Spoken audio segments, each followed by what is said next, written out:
PEP et les marqueurs SCC pour les épidermoïdes, et le ACE et CA19-9 pour les adénocarcinomes. Et on fait une pan-endoscopie des voies aérodigestives supérieures, fibroscopie trachéobronchique, c'est carcinome épidermoïde. Donc ça, c'est le bilan d'extension, mais à distance. On fait aussi un bilan clinique d'extension. Donc il y a trois signes principaux qui sont évocateurs des tumeurs localement évoluées ou métastatiques non opérables. Par exemple, la toux à la déglutition, qui est une membre d'une fistule œsotrachéale. Donc, qui dit toux à la déglutition. Après la déglutition, toux égale fistule œsotrachéale. Donc, égale extension de la tumeur et inopérabilité. Dysphonie, par exemple, une voix bétonale, par paralysie de la corde vocale, envahissement du récurrent gauche. Donc, envahissement du récurrent gauche, tumeur non opérable. Adénopathie susclaviculaire gauche ou bien ganglion du troisième compacte en susclaviculaire gauche. Alors, il y a d'autres examens paracliniques qu'on peut demander, mais qui sont non systématiques.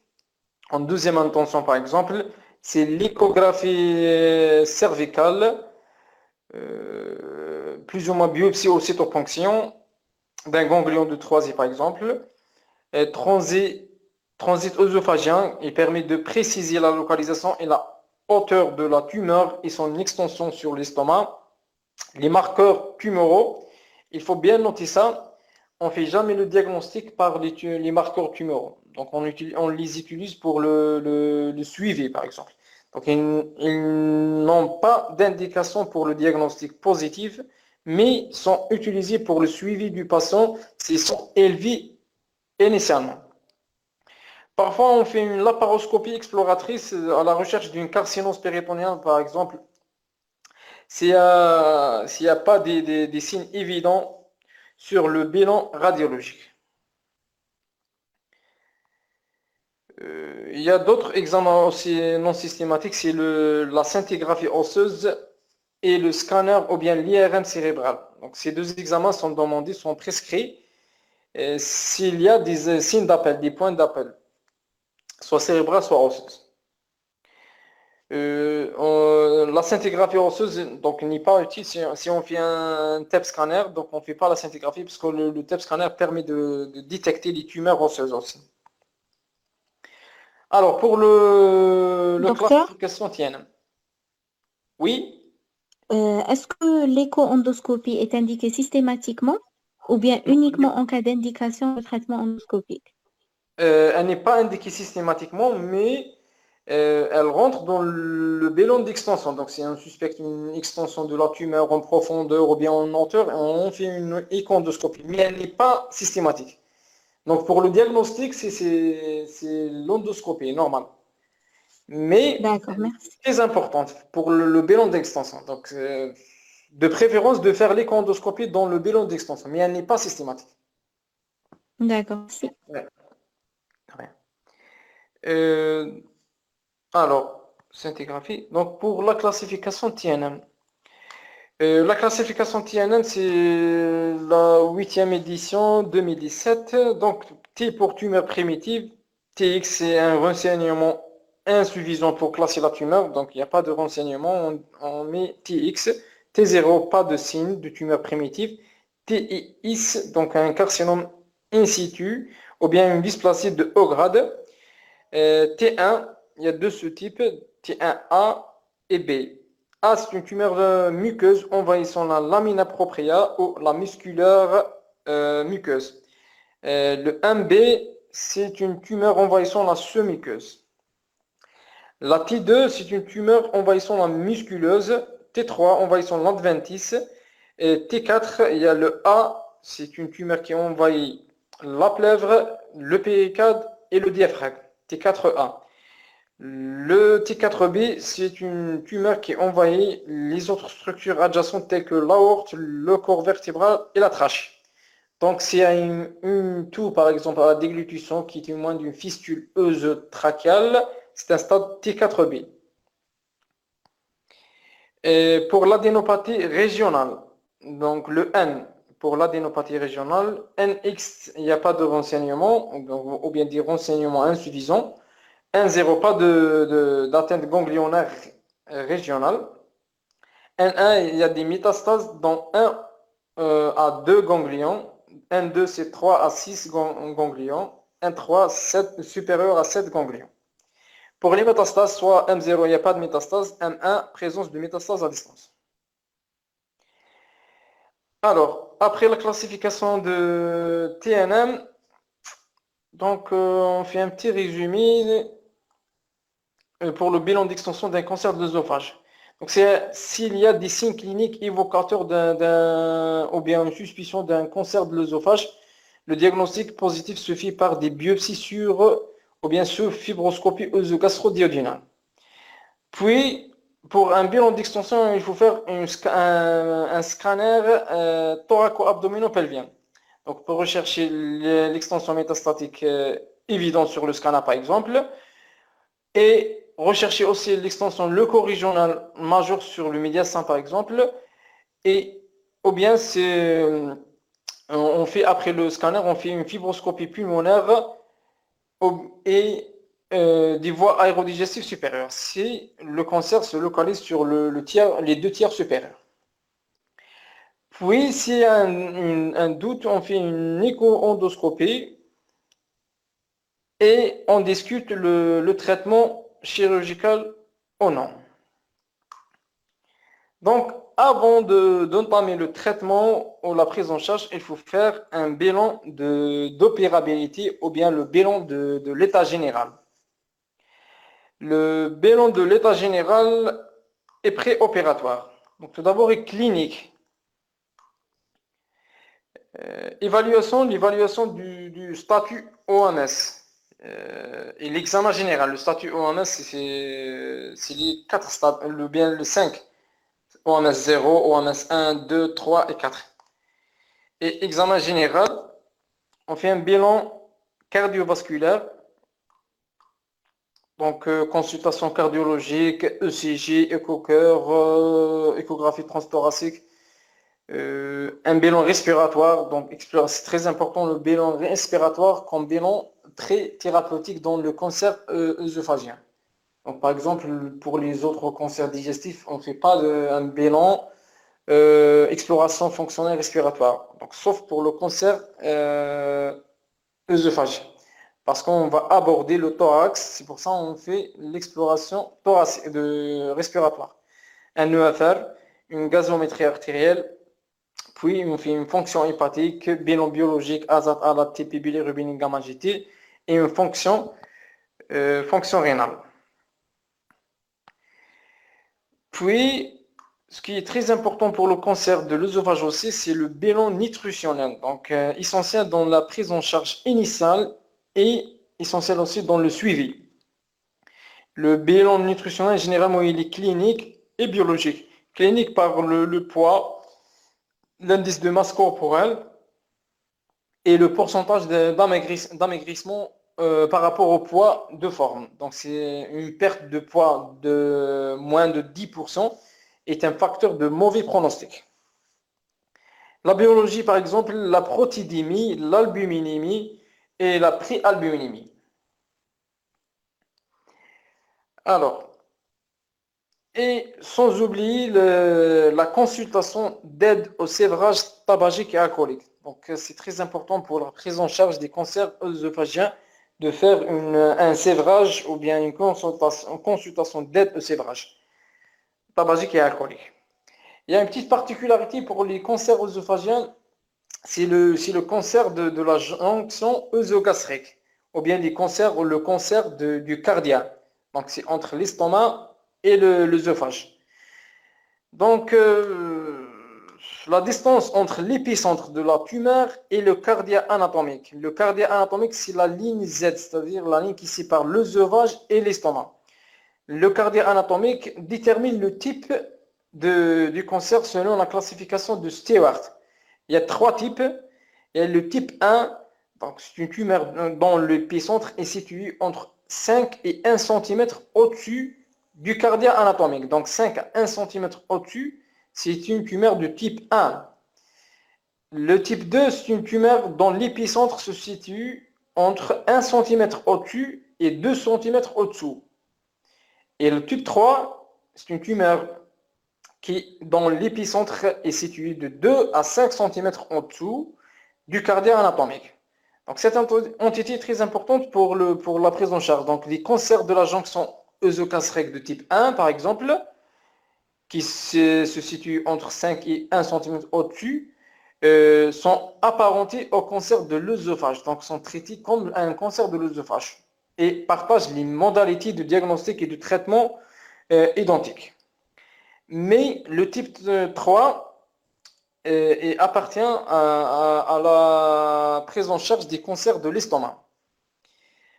Donc, mais pour la classification TNM, donc les trois types, on les classe comme l'œsophage. Donc, même le type 3, c'est considéré comme œsophage pour la classification TNM. Ça. Docteur, c'est quoi l'épicentre? C'est le centre de la tumeur. Donc, la tumeur, elle a un centre. D'accord. Donc, pour calculer la distance de la tumeur par rapport à la ligne Z, donc le cardia, il faut prendre l'épicentre. Ce n'est pas l'extrémité de la tumeur, c'est le centre de la tumeur. D'accord. Et Là, c'est quoi le statut OMS? quoi? Le statut OMS. Ah, le statut OMS, c'est une classification de l'OMS de l'état général. Donc, il y a 4 stades. Il y a le stade 0. Donc, un malade qui est capable d'une activité identique à celle précédente de la maladie. Par exemple, un malade qui marche, qui fait tout seul, par exemple. Donc, un malade capable de faire une activité identique avant sa maladie. C'est le statut 0, par exemple. Le statut OMS 1. Donc, une activité physique qui diminue. Donc, activité physique diminue, mais ambulatoire. Donc, il déambule, le malade, il bouge, mais une activité physique diminue, mais capable de faire un travail. Donc, il bouge, mais avec une activité limitée. Le 2, donc 1 et 2, ambulant, capable de prendre soin de soi, mais incapable de travailler. Donc, c'est le 2. Il bouge, il prend soin de lui, mais il est incapable de travailler, d'exercer un travail. C'est le 2. Et le 3, il fait quelques soins juste. Donc, il ne fait pas tous les soins. Il fait donc presque incapable de faire les soins. Le 3. Mais le 4 incapable de prendre soin de lui-même. Donc, il est alité. Le 4, il est alité. Donc, en fonction du stade OMS, on fait la classification OMS pour l'état général. Donc, par exemple, s'il y a un stade OMS 4, le malade est incapable de prendre soin de lui-même, alité, donc il est inopérable. On ne peut pas opérer un malade de OMS 4. J'espère qu'elle a compris. Oui, normalement. D'accord. Alors, pour la particularité de la jonction, donc on a dit le steward. D'accord. Donc, après la jonction, on entame la prise en charge thérapeutique. Donc, il y a des règles générales pour la prise en charge thérapeutique. Euh, donc, la stratégie thérapeutique dans le cadre des cancers de l'œsophage relève d'une approche multidisciplinaire. Ça, c'est très important. Alors, en s'attachant à associer à la prise en charge chirurgicale et médicale, mais également les traitements spécifiques et les soins du support. Les indications du traitement, les indications des différentes stratégies sont complexes pour le cancer de l'œsophage. Donc, varie en fonction du type histologique, de la localisation par exemple. Je vais détailler le traitement par la suite. La localisation, le stade tumoral et les éventuelles comorbidités du patient. Donc, cette complexité se étend la nécessité d'une prise en charge dans un centre spécialisé. Alors, le traitement des cancers de l'œsophage est multidisciplinaire, ça c'est très important. Il varie en fonction de l'extension, du stade de la tumeur et également de l'état général du patient. Donc, l'état général est très important, l'état nutritionnel, la localisation et le stade tumoral. Donc, chaque dossier doit être discuté en RCP. Donc, c'est une réunion de concertation pluridisciplinaire avant de toute prise en charge thérapeutique. Information du patient sur l'histoire naturelle de sa maladie, sur le rapport bénéfice-risque, des actes thérapeutiques ainsi que les alternatives possibles des traitements, les dispositifs d'annonce médicale et une évaluation oncogériatrique est indiquée pour les patients âgés plus de 70 ans. Donc, il faut faire une évaluation oncogériatrique. Le but du traitement des cancers de l'œsophage, c'est de supprimer surtout la dysphagie qui est gênante, la dysphagie et permettre l'alimentation, c'est très important, améliorer la qualité de vie et améliorer ou prolonger la survie. Comme moyen thérapeutique, essentiellement c'est la chirurgie et la radiothérapie ou bien la radiochimiothérapie associée, c'est-à-dire la radiochimiothérapie concomitante, la chimiothérapie seule ou bien le traitement endoscopique.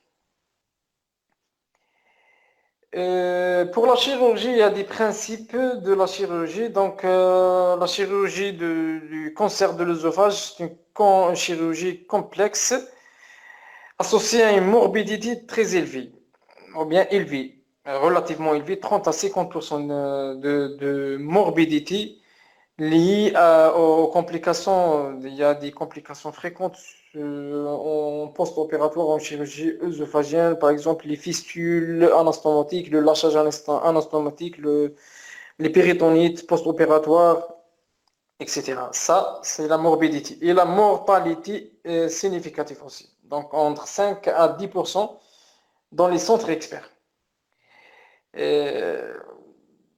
La chirurgie, elle n'est pas envisageable que pour une minorité des patients atteints d'un cancer œsophagien. Donc, généralement, on ne traite pas parce qu'on découvre le cancer œsophagien généralement en stade tardif. Donc, la chirurgie est rarement utilisée, mais elle est toujours pratique. Comme technique, elle comprend une exirèse œsogastrique. Donc, c'est pas juste l'œsophage.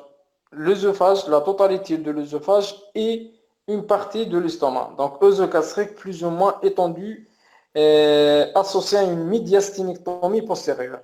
Donc, toutes les structures qui sont au niveau de l'œsophage postérieur, on fait l'exirèse et surtout les adénopathies, les ganglions qui se situent au niveau du médiastin postérieur. Donc, un curage ganglionnaire, curage médiastinal, c'est ça la médiasténectomie postérieure, et curage de la petite courbure, donc on a tous les ganglions de la petite courbure et les ganglions cœliaques. Donc c'est ça le curage ganglionnaire des cancers de la chirurgie, des cancers de l'œsophage.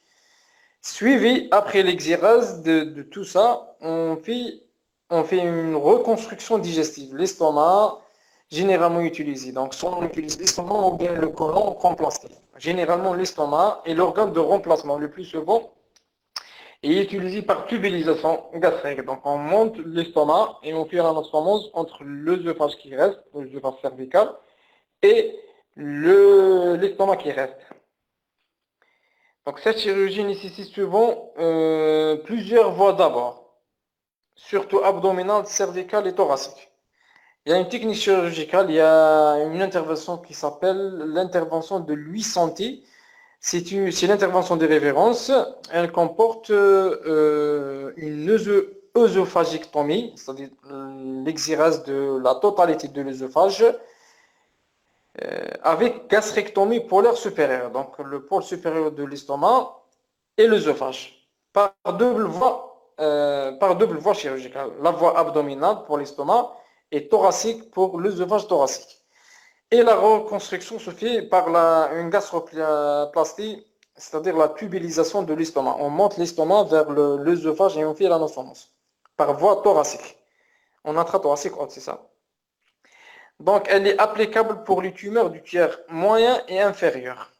L'intervention de 8 cm. Et les cancers du tiers supérieur sont très rarement chirurgicaux. Donc, on ne peut pas traiter un cancer de l'œsophage, même du tiers supérieur, même en stade moins avancé. Donc, l'opération étant le plus souvent remplacée par une radiochimiothérapie exclusive. Parce il y a des rapports, la région cervicale est difficile à aborder. Après la chirurgie, Docteur, oui, pourquoi en cas de fistule, la chirurgie n'est pas indiquée? en cas de fistule, La le- chirurgie n'est pas indiquée. oui, il faut traiter la fistule, il faut tailler la fistule, puis enlever l'œsophage. On ne peut pas traiter de... Donc ça risque de faire des surinfections post-opératoires. S'il y a une fistule, on opère une fistule. On D'accord, peut- je pense que voilà. c'est clair. Merci. Voilà, il faut traiter la fistule, après on réfléchit pour le traitement curatif. Après le traitement chirurgical, la chimiothérapie. Donc la chimiothérapie, il y a plusieurs protocoles, j'ai résumé, donc il y a des schémas de chimiothérapie. Généralement, elle est associée avec la radiothérapie, donc c'est une radiochimiothérapie concomitante, et on fait la chimiothérapie en préopératoire ou bien en périopératoire, avant et après la chirurgie. Donc la chimiothérapie, c'est un protocole de 5 fluorouracil plus un 7 de platine, soit un schéma de Folfox, le 5FU oxaplatine, ou bien le 6 platine, schéma de 6 platine, c'est-à-dire CDDP, associé à un 5FU. Parfois un schéma de type carboplatine paclitaxel. La chimiothérapie, elle est validée généralement en association à un traitement à visée curative, c'est-à-dire un traitement périopératoire, voilà, périopératoire, avant et après la chirurgie, et en association avec la radiothérapie. Donc, il y a une particularité de l'œsophage, c'est l'association de la radiochimiothérapie. L'œsophage et le rectum, par exemple. Par contre, l'effet est plus incertain et modeste en situation avancée. Donc, si on découvre un cancer de l'œsophage en stade très avancé, donc on ne peut pas utiliser la chimiothérapie, elle est inefficace, presque inefficace. Donc, on utilise la radiothérapie, c'est un stade avancé on utilise la radiothérapie pour le traitement palliatif ou bien le traitement symptomatique. La radiothérapie ou bien la radiochimiothérapie. La radiochimiothérapie,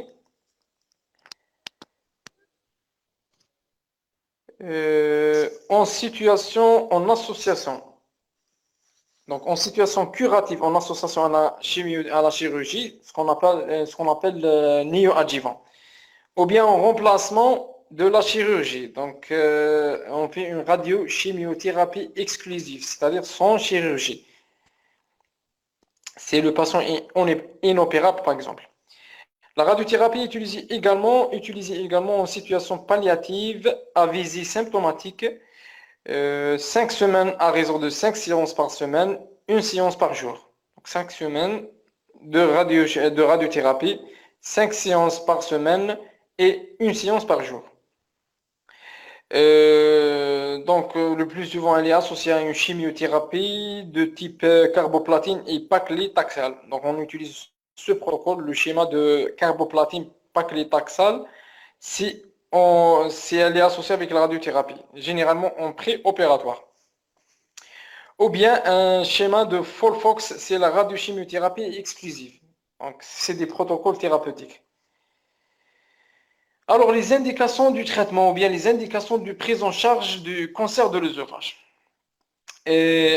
Par exemple, le cancer superficiel. Le cancer superficiel, on fait une mucosectomie endoscopique. Le traitement endoscopique pour les cancers in situ, donc stade TIS, et taille de la tumeur inférieure à 2 cm, et une tumeur non ulcérée. Si la tumeur est ulcérée, il faut traiter par une chirurgie.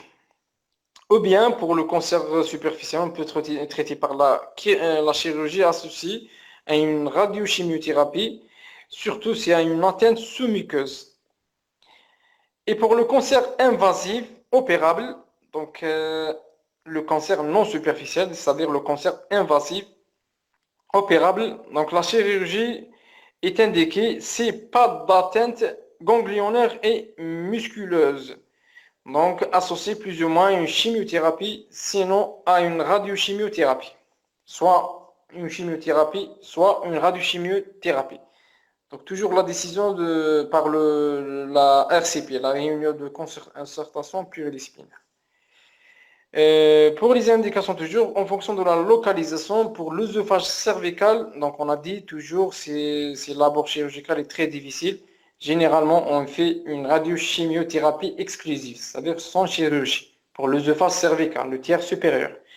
Pour le cancer, un cancer inopérable, c'est-à-dire de n'importe quel siège, mais inopérable par rapport à l'état général, par rapport aux comorbidités, etc., par rapport à l'extension, etc. Ou bien, voilà, inopérable, ou bien un cancer métastatique. On fait une radiochimiothérapie, c'est-à-dire la RCT ou bien RCC, radiochimiothérapie concomitante, ou bien la radiothérapie seule, ou bien la chimiothérapie seule. Par exemple, des exemples, pour les fistules œsotrachéales, on fait des prothèses, une prothèse par l'endoscopie ou une gynécostomie.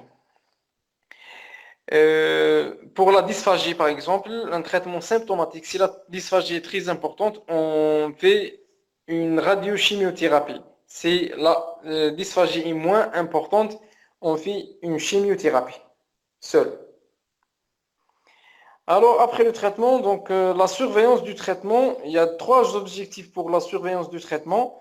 Il faut chercher pour rechercher une récidive, par exemple, ou bien le diagnostic d'un second cancer, un autre cancer, et la prise en charge des effets secondaires et les séquelles de traitement. C'est l'intérêt de la surveillance thérapeutique.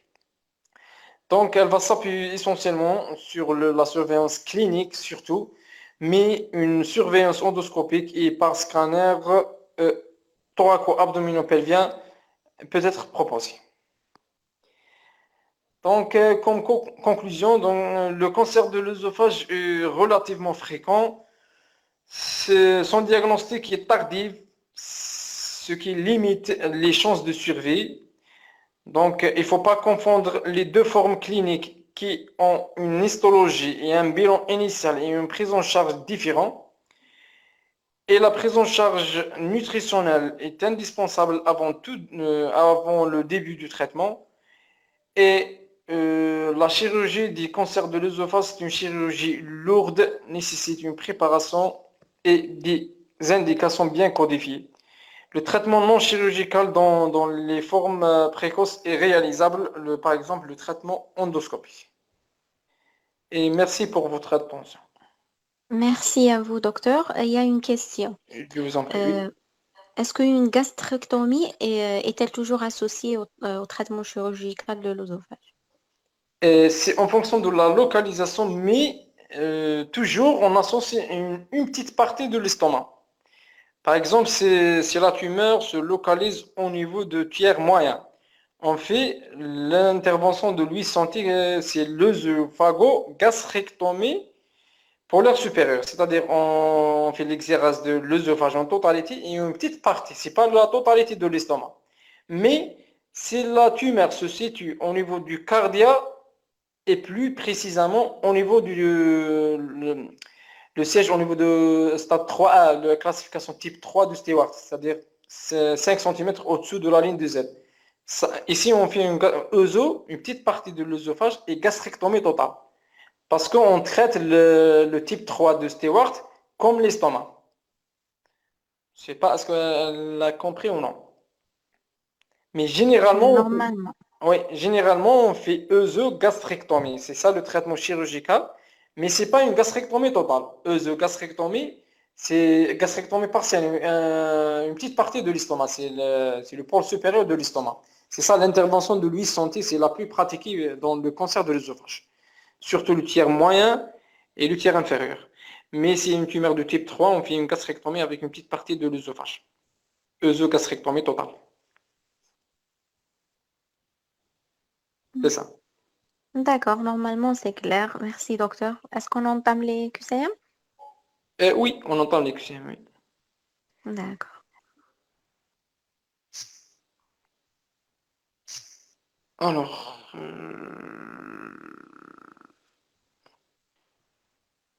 pour les QCM, j'espère. Oui, c'est bon ça. C'est bon les QCM? C'est affiché?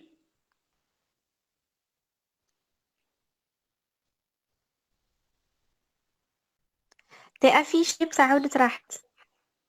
Et maintenant? C'est bon, ouais, c'est bon. C'est bon. Alors, donc la première question, le cancer de l'œsophage thoracique est le plus souvent un adénocarcinome, un épithélioma glandulaire, un sarcome, un carcinome épidermoïde ou bien un lymphome. Ils peuvent répondre les participants. Ouais, ouais, ils peuvent répondre. وانا je vais partager le réponse Mike. Donc, قالوا la réponse D. La majorité, la réponse D. La majorité, c'est la réponse D. Donc, on va faire la réponse D. Oui, donc c'est la bonne réponse. C'est un carcinome épidermoïde, surtout le 2 tiers supérieur. Donc, les 2 tiers supérieurs, c'est un carcinome épidermoïde. Alors, la deuxième question, le cancer, bien, quelle est la tumeur la plus fréquente du tiers supérieur de l'œsophage? Tiers supérieur de l'œsophage, la tumeur la plus fréquente.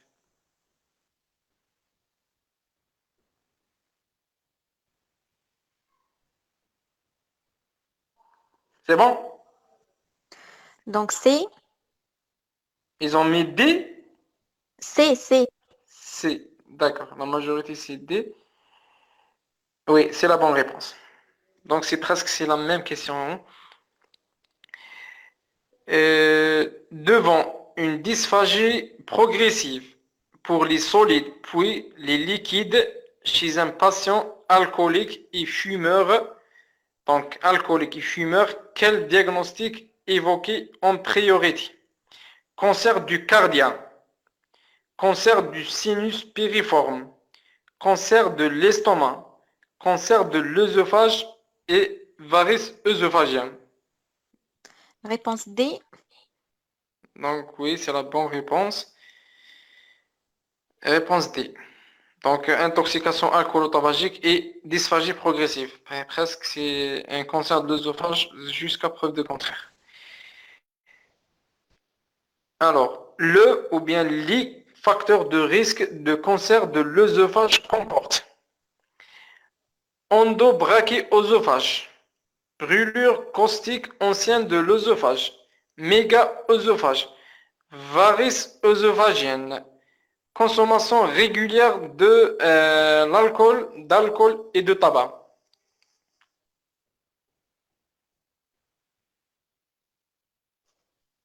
Donc, كاين اللي قالوا ABE, كاين اللي قالوا ABCE. A, B, C, E. D'accord. Donc la bonne réponse c'est A, B, C, E. Le méga-œsophage c'est une lésion précancéreuse. Voilà, c'est une lésion précancéreuse. L'endobrachéosophage aussi. Donc l'endobrachéosophage c'est une lésion précancéreuse pour l'adénocarcinome. La brûlure caustique, c'est une lésion précancéreuse pour l'épidermoïde ainsi que le méga-œsophage. Et bien sûr, la consommation régulière, c'est très clair. Mais les varices œsophagiennes, c'est pas une lésion précancéreuse. Donc, A, B, C, E, c'est les bonnes réponses. D, c'est une réponse pour ça. Le cancer du tiers moyen de l'œsophage. Le cancer du tiers moyen de l'œsophage s'accompagne souvent d'une paralysie récurrentielle droite, entraîne une dysphagie plutôt, pardon, entraîne une dysphagie. C'est un carcinome épidermoïde sur le plan histologique. D nécessite une fibroscopie œsophagienne pour son diagnostic positif. E peut être associé à un cancer oropharyngé.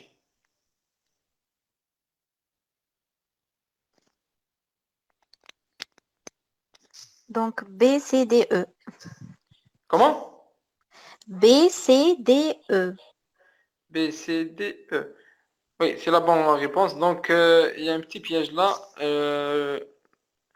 Le A s'accompagne souvent d'une paralysie récurrentielle droite. C'est le gauche, le nerf récurrent gauche qui est atteint dans le cancer œsophagien. Donc, c'est pas le droit. Donc, c'est la bonne réponse. Ok, une question, docteur. Pour le QCM précédent, c'est quoi le sinus piriforme? Le sinus piriforme. Le sinus piriforme, c'est une localisation anatomique du cancer pharyngien. D'accord. Ouais. Là, 975, l'apparition d'un cancer de l'œsophage est favorisée par œsophagite par reflux acide, brûlure caustique ancienne de l'œsophage, mégaœsophage, varice œsophagienne, diverticule périphérique de l'œsophage, épiphrénique de l'œsophage.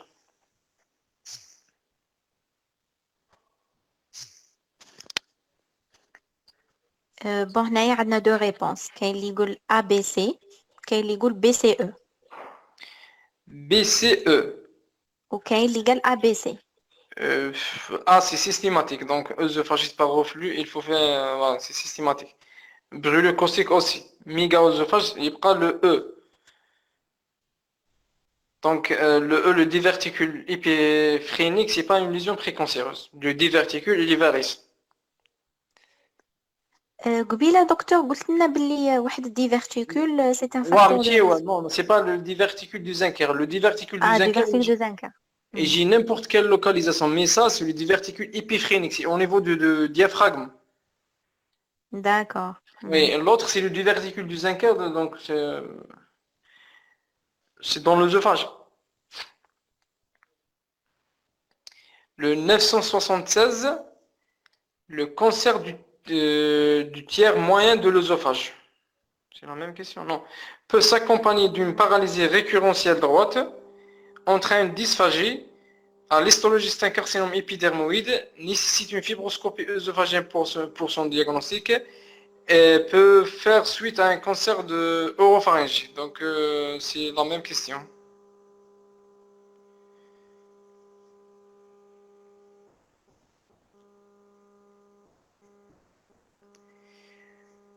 Dans le cancer de l'œsophage, la radiothérapie est contre-indiquée en cas.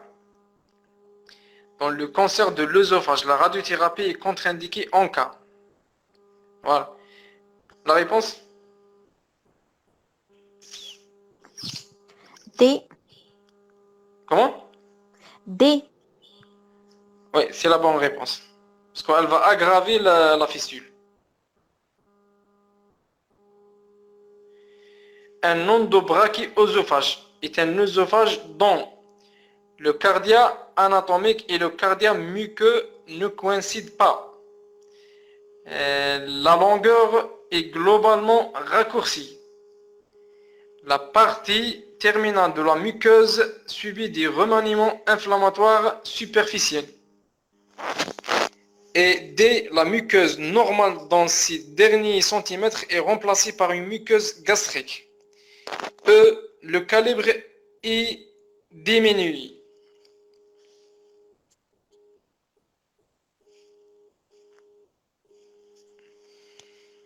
Donc c'est la réponse D. Comment? La réponse D. Réponse D. Mhm. Et le A aussi. Le cardia anatomique et le cardia muqueux ne coïncident pas. Est-ce que tu as فهمنا هذه le cardia anatomique et le cardia muqueux ne coïncident pas? Ouais. Le cardia anatomique, c'est-à-dire le cardia, c'est pas histologique. Le cardia anatomique, la localisation normale du cardia. Et le type histologique, c'est pas le même. Donc, d'habitude, le cardiaque, c'est généralement, c'est adénocarcinome, généralement. Ça. Donc, c'est pas le même type histologique comme d'habitude. J'espère que vous D'accord. avez compris. Oui. Voilà, Samedi. Ouais. D'accord. La dysphagie du cancer de l'œsophage. Elle témoigne d'une extension médiastinale et d'abord marquée par les aliments solides. Apparaît dès le début de la croissance tumorale et d'évolution capricieuse. Elle est palliée par des traitements non chirurgicaux.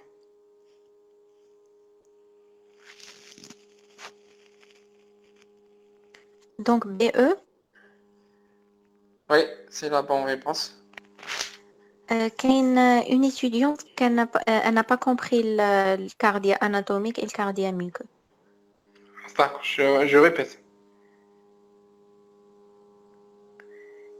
Donc, elle chauffe le cardia anatomique et le cardia muqueux ne coïncident pas.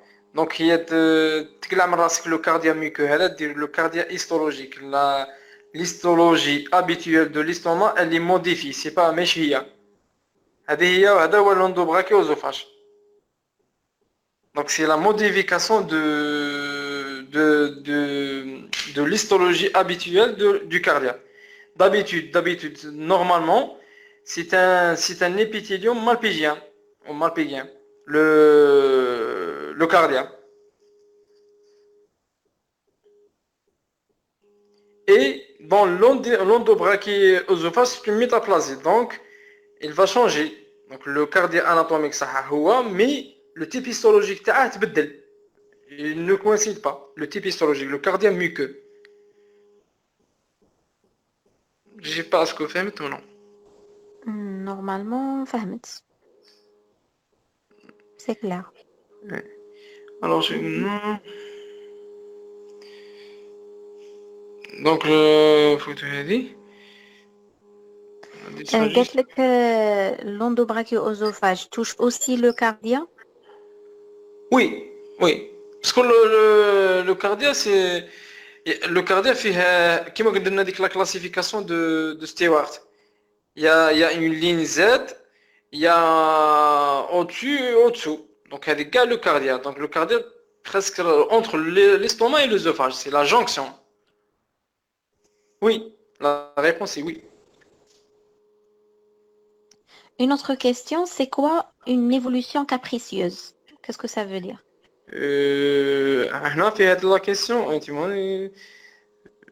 capricieux, c'est rapide ou donc et extensif, ça, comment on dit, donc témoigne d'une évolution rapide. Hmm. C'est ça. Si je comprends bien le mot, c'est ça. Témoin d'une. Donc, ils ont répondu, quoi. Tu m'as dit. Ouais, c'est bon, قالوا لك merci. Ah, donc A et E, quoi, la réponse de cette ايه question. هذا ديجا درناه لا؟ اه لا B B et E. B? B et E. Non, non, non, c'est la bonne réponse. Oui. Donc, c'est pas une évolution capricieuse, c'est une évolution insidieuse dans le temps. C'est-à-dire, c'est pas une évolution rapide. C'est ça le mot. Progressif. Progressif, c'est ça. Voilà. C'est pas aigu ou rapide. Indiquer la ou les propositions exactes concernant le cancer de l'œsophage. Il entraîne la mort à 5 ans de plus de 80% des cas. Il est associé à l'alcoolisme et au tabagisme. C'est la radiographie est l'examen le plus sensible. E est rarement un adénocarcinome.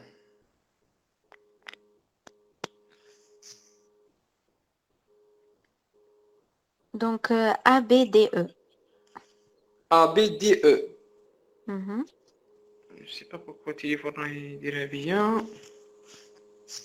راه عندك 1% 0%, je pense pas. C'est Donc, on s'excuse vraiment. J'espère استفديتوا. اللي مداري يحضروا معنا ساعة ليك جيسبر استفديتوا. جيسبر رانا نديروا حاجة مليحة وقاع مليحة ليكم. دونك الله غالب قطعت في وجهنا. on aura إن شاء الله une autre séance معاه avec cancer. شوف نقرعوا شوية بالك il va mettre son téléphone في la charge ولا. Je vous en prie ادعوا لنا وصاي.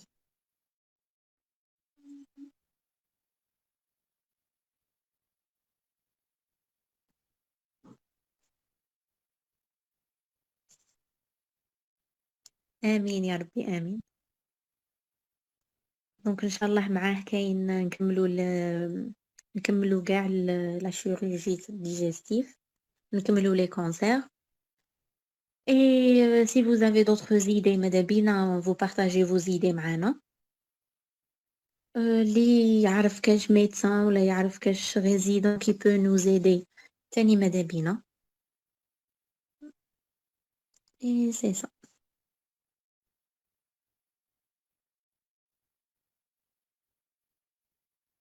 حنايا نورمالمون رانا فيزي بور لي كور تاع الريزيدانا، بصح مالوغوزمون ما عندناش كاع لي بروف اللي يقدروا يديروا لنا هاد لي كور. دونك الا تعرفوا كاش دي ريزيدون ولا دي اسيستون ولا قولوا لي بور لي كونتاكتي. حنا ماذا بينا منا الريزيدانا بويسكو راهي نوفمبر ولا اكتوبر عندنا لو طون اي اون فورا كاع لو بروغرام. Cardio, on essaye, والله. J'essaye de contacter quelqu'un de bien ونشوفه.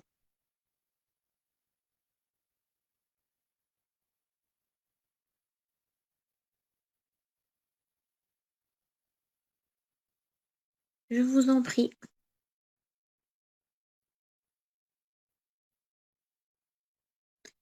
Pédiatrie, vraiment ما عندي aucun contact. ما نعرفش pédiatrie. إلا تعرفوا ماذا بيا. Pédiatrie ما نعرفش. Je voulais contacter professeur Guic, docteur Guic, بصح c'est néonat. Donc مانيش عارف c'est un peu spécialisé ماشي كيما pédiatre normal.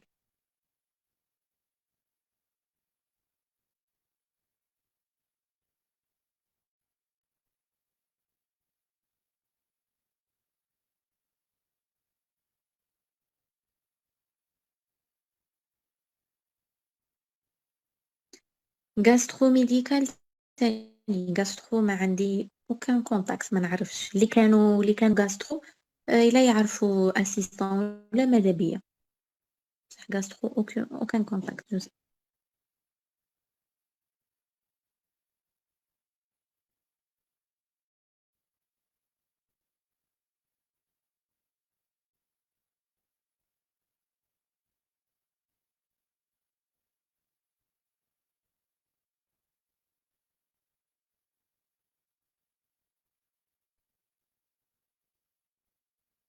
Les prises en charge j'ai besoin comme généraliste pour les prises en charge بالك نديرو une autre un autre événement دروك هذه ساعة ليك pour les cours رانا دايرينها بالك نديرو conduite à tenir ولا كلينيك ولا دونك هو دكتور جا.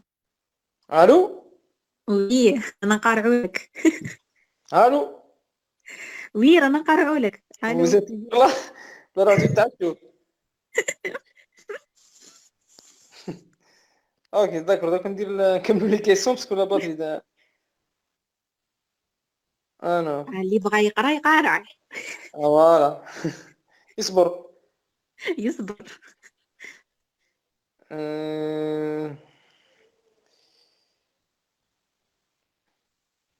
سي بون. سي بون بصح مانيش عاقله كي دار كيسايا حبسنا فيه. رانا في ال 79 جو بونس او بيان لو 80 دونك تفكروا. تري بيان داك.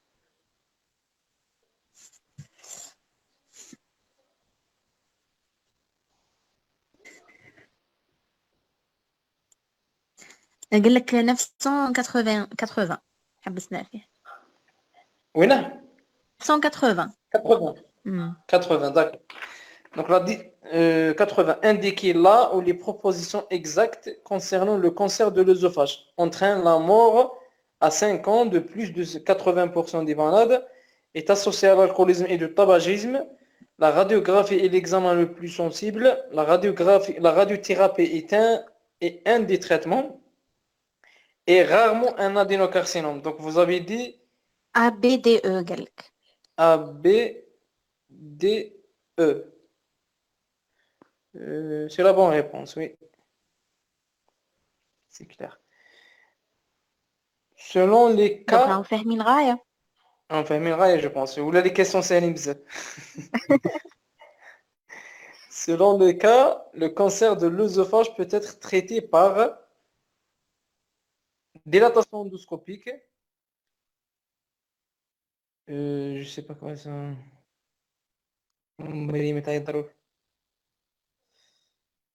Donc, selon les cas, le cancer de l'œsophage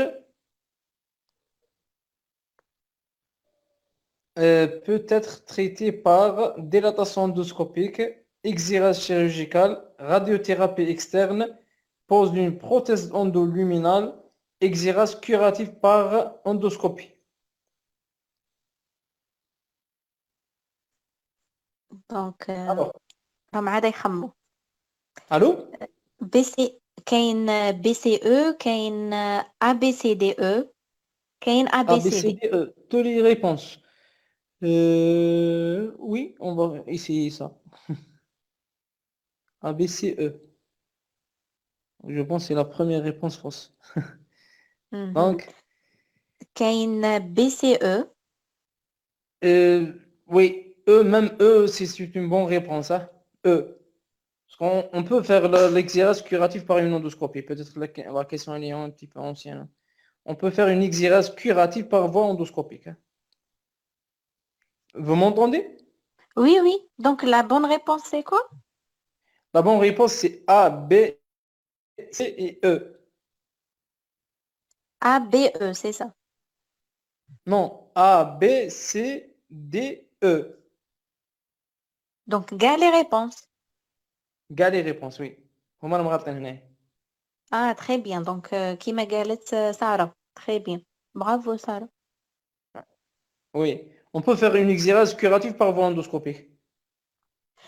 غير une question docteur puisque هذا الكسيام جات فيه Je vous كيما هكا. entends, Ouais, je vous entends mal, là. Attends. d'accord. Attends, que je dis haut-parleur.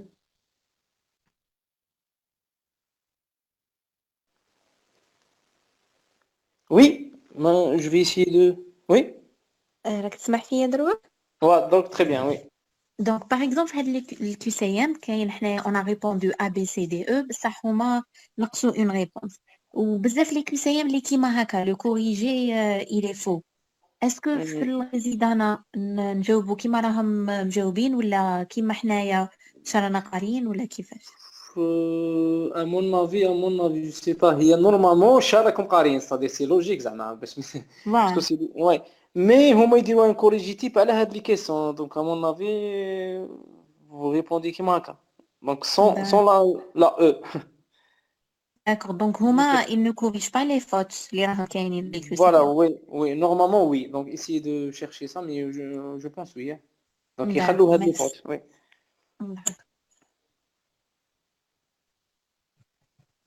La 82, selon...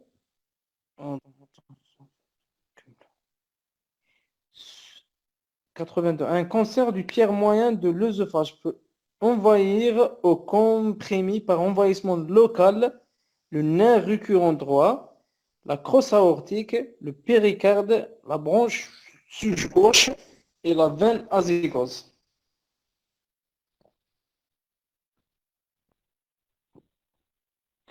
Donc B C D. J'ai pas entendu. B C D. B, C, D. Mhm. C'est ça? Oui, c'est ça. B, C, D. B, non. B, C, D. Et la veine? Et la veine azygose aussi. Parce que la veine azygos se situe juste à côté de l'œsophage thoracique. Donc, D'accord. la bonne Donc, réponse, c'est B, C, D, E. BCDE. La veine azygos aussi.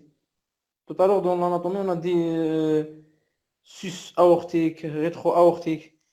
Il y a aussi, à côté de la crosse aortique, la veine azygos, comme localisation anatomique.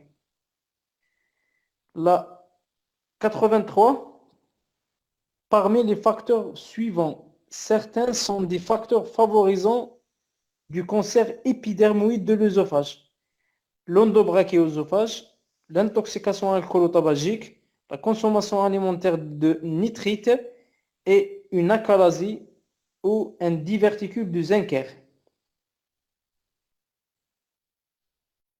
Donc, كاين اللي قال B, C, D, E Oui, هما la وكاين réponse. اللي قال BCDE, c'est ça.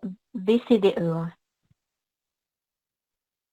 Et bon, هما مقالعين هنا le diverticule de Zenker. Ah non. Donc, La C, normalement, non. هذه راهي fausse. Normalement, هاد la réponse تاعهم fausse. Fausse, oui. Parce que Parce que l'A, l'épidermoïde, c'est c'est pas l'adénocarcinome. l'endobrachéosophage. Donc, normalement, c'est le B et le D et le E. D'accord. La consommation alimentaire de nitrite, là. Non, c'est pas un facteur de risque de cancer de l'œsophage. C'est un facteur de risque des cancers de l'estomac ou bien D'accord. du cardia. Mais l'épidermoïde, non, c'est pas les nitrites. D'accord. Donc, la Ok, réponse, ça donc sera si B, on est D, bien E. d'accord, c'est B, D, E. D'accord. La 84, quelles sont en France? Oui. Les lésions précancéreuses les plus fréquentes de l'œsophage qui nécessitent une surveillance endoscopique. Donc les lésions précancéreuses. L'œsophagite caustique, le mégaœsophage, l'endobrachyœsophage, secondaire à une œsophagite peptique, le syndrome de Pulmer-Vinson ou Kelly-Peterson et le syndrome de Mallory-Weiss.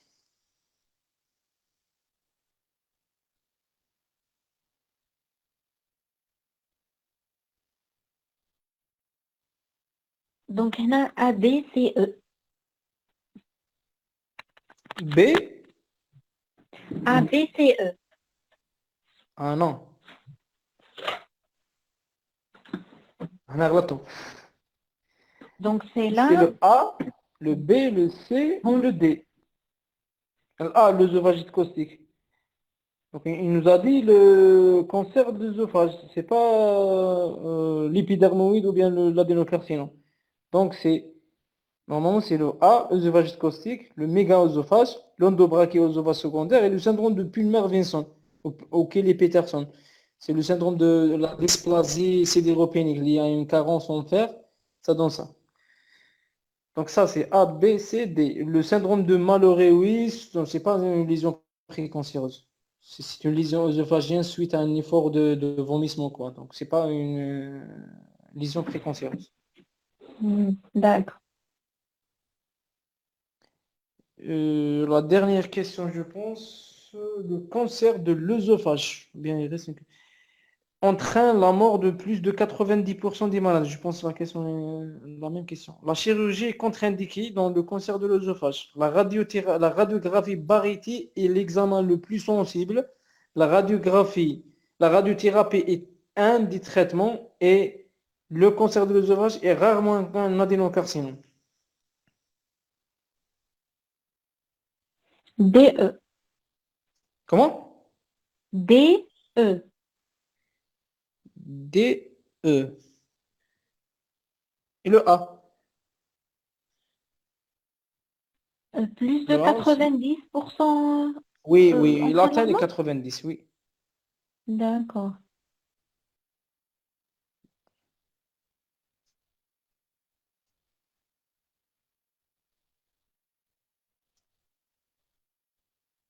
Alors, dans quel cas la chirurgie seule peut-elle guérir un cancer de l'œsophage?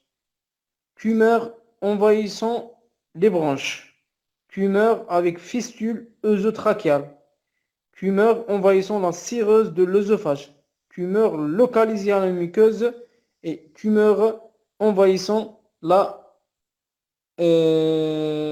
la musculeuse avec ganglion médiastinum.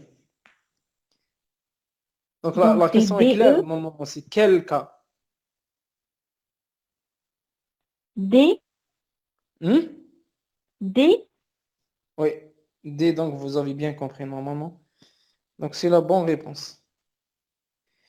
Donc tumeur envahissant les bronches, c'est une extension locale régionale, donc c'est inopérable généralement. Tumeur avec fistule œsotrachiale, généralement inopérable, donc il faut traiter la fistule.